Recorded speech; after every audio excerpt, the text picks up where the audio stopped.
It is time now for Great Day Food. Are you looking to upgrade your family dinner? Maybe like eating out, but at home? Absolutely. Chef Plum is joining us now. How to make a delicious steak with bourbon compound butter. Sounds delicious, Chef. How are you? Yeah, like a steakhouse I at am home. doing absolutely. I'm doing well, Scott. Thanks for asking. I'll tell you, it's one of my best favorite things in the entire world. I feel like it's always my birthday whenever I have a great steak. But you can take it up another level by making a great compound butter. Okay, so compound butter, just really quick, what does that mean? It's a butter that we put things into. We compound it together, right? Oh, okay. So we make it extra flavorful. Yeah, it's so funny how many things in food, like, it just, you try to come up with some great reasons to why it's called something, and it turns out it's just, well, because it's salt, or well, because you put things together and we call it a compound. It's really simple. So I thought it'd be a great, fun way to celebrate this weekend. I'm going to be at Whiskey Union at Mohegan Sun, one of my favorite festivals of the year. It's all about whiskey and bourbon. So I thought maybe it'd be fun to come on here and show you guys how to make this compound butter. It's really, really fun. You ready to do it? Ready. Yeah. All right, let's do it. I'm gonna get my pan hot over here. I'll bring it up so we can see it here in just 1 second. But I've got a great steak from our friends at Omaha Steaks right here. So I'm gonna open this guy up. This is a Omaha filet Steaks. mignon, one of my favorites. Oh, they're fantastic, and they deliver to your house. I mean, they don't even know I'm doing this. I just love their steaks. They're delicious. So I'm gonna put this here and get it nice and dry on the paper towel.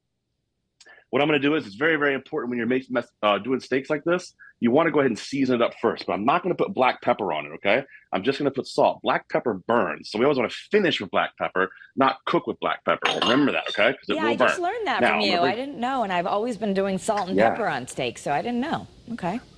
Finish it with the black pepper, right? So I've got a nice hot pan here with a little bit of oil in it. I'm just going to put the steak right there. Now I'm doing this in the pan like this. So I can show you how to do it in the house and still make it delicious.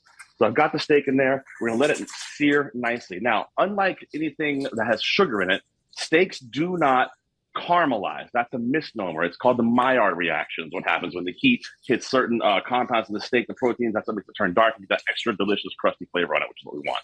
So I've seared it off here. Very, very important to sear. You get that great flavor. I'm going to flip this over and get that sear going. And while this guy finishes out back here behind me, we're going to start making our compound butter. So I got a pan right here on our burner. I'm going to add a little bit of olive oil to it and just let it start to get nice and hot. While it's getting hot, I'm going to slide it over. I've got half an onion, okay? Half an onion. You can use shallots if you like. I'm just going to take my knife. You always want to cut to a flat side first. We're going to take the knife to the root end, right? This is the chef trick. To the root, not through the root. Does that make sense? Yeah. To the root, not through the root. So we do that several times. The idea here is that then you can make an easy dice on this. So you got it looking like a little fan like this. Yeah. Okay. What I'm going to do now is slice it horizontally into nice small pieces like this. Now you get that funny, awesome, like you really know what you're doing, chef cut there when it comes to dicing, which is what you want. We don't even need one of those chopper things. No. Come on, we don't need any of that. And then I've got a garlic clove here. I'm going to take this garlic clove and I'm just going to slice it thin. Let me show you what I'm doing here. You can smash this up if you want. I like to have it sliced because then you can see those pieces of garlic. I think that makes a big difference. So I'll show you here. I got nice chunky garlic like this. If you cut it too small, it will burn. So keep it chunky. It's okay. So what we're going to do now is we're going to take all of our garlic and our onion and put it right into our pan and let that start to saute off. Meanwhile, while that's starting to get nice and sauteed and turn brown, which is what we want, add a little more olive oil to it. I'm going to flip our steak one more time.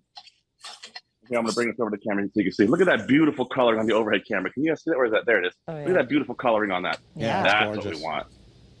That is how you know somebody loves you, when they put that on your table for sure. Okay, so our onions and our garlic are looking beautiful here. Now the fun part, friends. I'm going to take about a tablespoon or so of our bourbon right here, and I'm going to pour this right on here. Now the key thing is you want to do this off of the burner because it will flame up. There we go. And now watch this. You ready? You can look really cool. Fire! Oh. Don't try that at home. Yeah, don't try this at home. But what we're doing, but what we're doing here is we're burning off that alcohol, which is what you want. The alcohol will make the compound butter not come together. So burn off that alcohol, let it cook down a little bit. And like I said, we're doing this to celebrate this weekend. We're going to be at Mohegan Sun's Whiskey Union. It's happening this Saturday, 8 p.m. A really, really fun event. Lots of tastings. If you're a bourbon fan, a Scotch fan, you got to come check it out. A lot of my favorite bourbons are there. Basil Hayden's, Tokay Japanese Whiskey, Litchfield Distillery. I'm a bourbon fan. I love it. It's something you can sip on all year long. It's literally one of my favorite things. This event is so fun. You got to come check it out. I'm going to be there walking around doing interviews. I'm talking to people. I'm talking bourbon. It really is a fun place. It's a fun event to come to. If you're new to like food events, this is a great one to get your feet wet for sure. All right. So we've got our stuff cooking down here. looking beautiful. So you bring it to almost like reduce it down to where it kind of looks a little thicker like that. See? Yep. And what we're going to do then is we're going to take a bowl. I'm going to take a stick of butter. Whole And you stick. can use half of the butter if you want for this. This is what I'm going to do. I'm going to put that right in here like this. Then we're going to take our mixture here, put it right into our butter. So all that flavor from that bourbon, the alcohol is now burnt off of it. So it's just that beautiful vanilla flavors. I'm going to add a little salt. I'm going to add a little black pepper, right? And then I like to add a little pinch of dried rosemary. Now, I don't like dry herbs usually, but for this application, it's great. But when you use dry herbs, you want to smush it between your fingers to get those natural oils out. Okay. And then start to mix it up. And basically, you just want to mix this up so it all comes together. Now, a lot of chefs will tell you once you do this, you got to pour it out onto a piece of plastic and roll it up into a ball. And you can do all that if you want, but you can also take it and do a shortcut.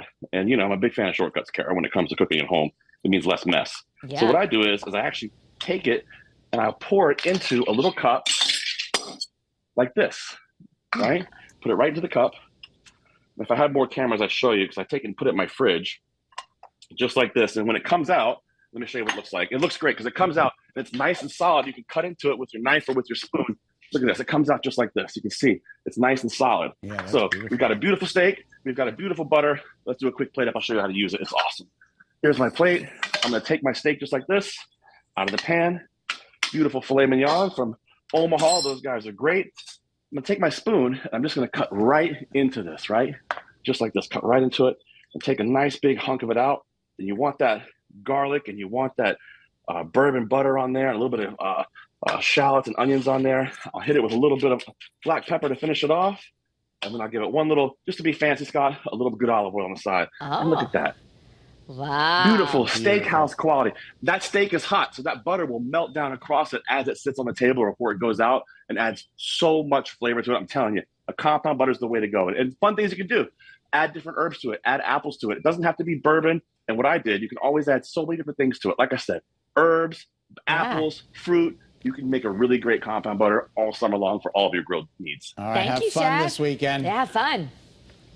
Come on, you guys got to come with me. Let's go drink bourbon together. It's going to be fun. Exactly. This Saturday. Just what I need. Okay. All right, Come on, take Scott. care. You and me. Let's go. Let's do it. Let's do it. Up next, it's See you guys later. Yeah, thank you. Thank you.